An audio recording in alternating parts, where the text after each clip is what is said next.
menginginkan agar dia bisa mengkontrol semuanya seperti Nabi Sulaiman. Jadilah mantra-mantra yang disebut sebagai sihir. Siapapun yang dapat menguasai kitab tersebut dapat menguasai dunia.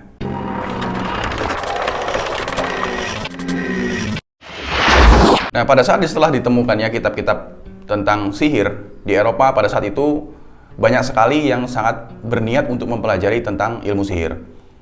Nah, ada yang pernah nonton tentang film Harry Potter? Expecto Patronum! Expecto Patronum! Expecto Patronum! Nah, anak-anak terpilih diajarkan untuk mengerti tentang ilmu sihir dan diajarkan untuk mengendalikan setan dan iblis. Nah, menurut saya itu adalah sebuah film gambaran bahwa di sana ternyata ada ada sebuah organisasi rahasia yang diajarkan tentang ilmu sihir atau ilmu mistis itu sejak masih kecil. Mereka diajari tentang ilmu kegaiban, bagaimana caranya memanggil setan dan iblis, dan bagaimana caranya supaya setan dan iblis itu tunduk kepada mereka semua. Dalam kehidupan nyata pun ternyata memang ada kurang lebih 11 sekolah sihir yang ada tersebar di seluruh dunia ini. Di antaranya di negara-negara seperti Rusia, Amerika, Inggris, Prancis, lalu Jepang pun ada, ya, itu tersebar dan tempatnya pun sangat misterius. Jadi mereka memang diajari tentang hal mistis, diajari tentang kegaiban, lalu diajari bagaimana caranya untuk dapat menguasai dunia dengan ilmu-ilmu tersebut. Nah, gerakan Zionis Internasional itu pertama kali didirikan pada tahun 1776 itu di Amerika, di New York ya tepatnya ya. Tepatnya 2 bulan sebelum Amerika Serikat dideklarasikan. Jadi dari tahun ke tahun gerakan ini terus-menerus digerakkan dari menyerukan tentang pembangunan kembali Yerusalem hingga memaksa orang-orang Yahudi yang bertebaran di seluruh dunia itu untuk eksodus ke Palestina. Nah, perlu diketahui gerakan Zionis Internasional dan gerakan Zionis modern itu ternyata memang dibiayai oleh seorang Yahudi yang cukup terkenal, ya, pasti kalian sudah pada tahu. Orang tersebut bernama Rothschild, salah satu orang berpengaruh di dunia yang seorang bankir yang mengatur uang di seluruh dunia saat ini. Ya. Jadi orang-orang Yahudi yang tamak ini mereka memanfaatkan keadaan orang-orang Yahudi yang alim, seolah mereka ingin memberikan tanah air, karena kebetulan memang pada saat itu orang-orang Yahudi bertebaran di seluruh dunia karena memang belum memiliki tanah air istilahnya gitu. Orang-orang Yahudi yang tamak ini memiliki niat terselubung terhadap Bani Israel. Salah satunya adalah karena memang ini dibiayai sama orang-orang Yahudi yang tamak, termasuk Rothschild itu. Salah satunya adalah niat terselubungnya adalah mengambil keuntungan dari sebuah perang. Ya, makanya orang-orang Yahudi yang alim itu kan banyak yang menolak juga untuk eksodus ke sana, tapi dipaksa dengan tragedi-tragedi yang terjadi. Ya, di Rusia terjadi penindasan terhadap kaum Yahudi, sehingga mau tidak mau mereka akhirnya ikut eksodus itu. Dipaksa meskipun sebenarnya mereka menolak. Lalu para Zionis ini untuk melancarkan keinginannya menguasai dunia, mereka ciptakan kerusuhan-kerusuhan, termasuk salah satunya adalah pecahnya Perang Dunia Pertama pada tahun 1914. Jadi Perang Dunia Pertama itu berlangsung dari Juli 1914 sampai dengan November 1918. Kurang lebih berkisar 4 tahun yang berpusat di Eropa. Nah, di dalam Perang Dunia Pertama ini ada rencana besar yang sedang dicanangkan, yang sedang dijalankan pada saat itu. Yang pertama adalah salah satunya adalah mengurangi jumlah populasi manusia.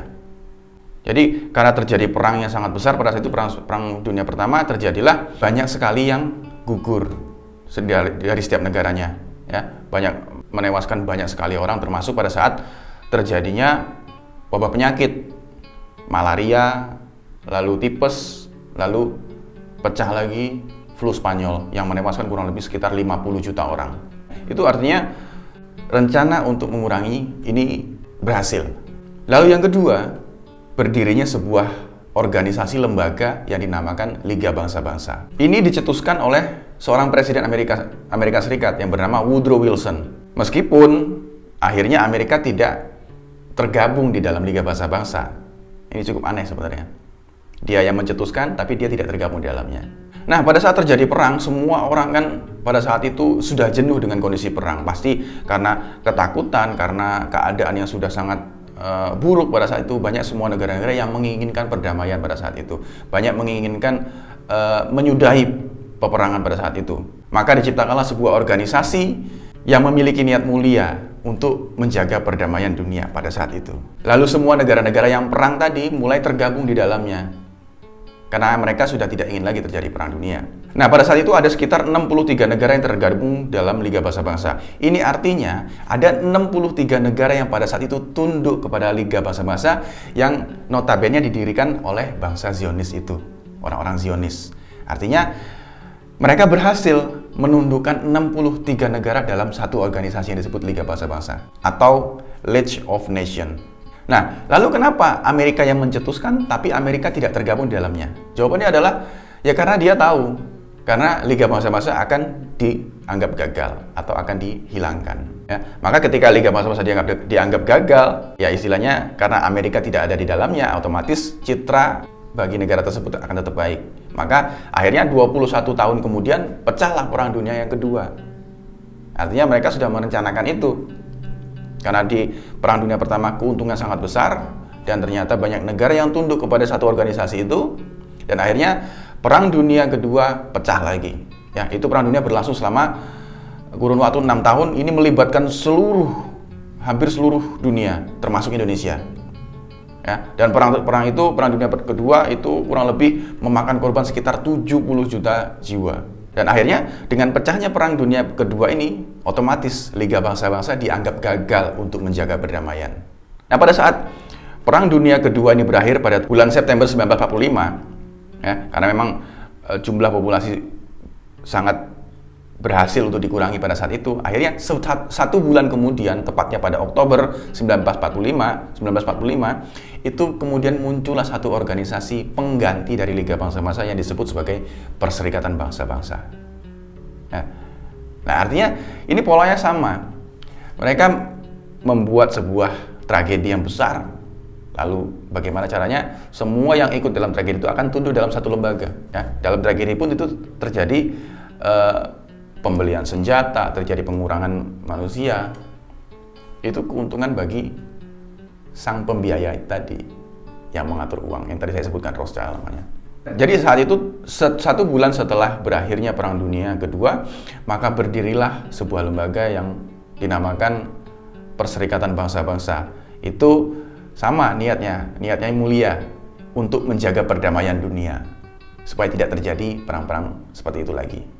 Memang pada saat itu yang tergabung dalam PBB itu hanya sekitar 51 negara. Ya, tapi lambat laun semua semakin bertambah hingga saat ini yang tergabung dalam PBB ada 193 negara. Itu artinya sekarang ada 193 negara yang tunduk kepada sebuah organisasi ini. Yang memiliki kantor pusat yaitu di mana? Di Amerika Serikat, di New York. Ya, jadi PBB sendiri memiliki tujuan yang sangat mulia, dikemasnya seperti itu. Ada kurang lebih 5 poin. Ya. Tujuan mereka membuat sebuah organisasi yang disebut PBB itu. Yang pertama adalah menjaga perdamaian dan keamanan dunia. Yang kedua, memajukan dan mendorong hubungan persaudaraan antar bangsa melalui penghormatan hak asasi manusia. Yang ketiga, membina kerjasama internasional dalam pembangunan bidang ekonomi, sosial, budaya, dan lingkungan. Yang keempat, menjadi pusat penyelarasan segala tindakan bersama terhadap negara-negara yang membahayakan perdamaian dunia.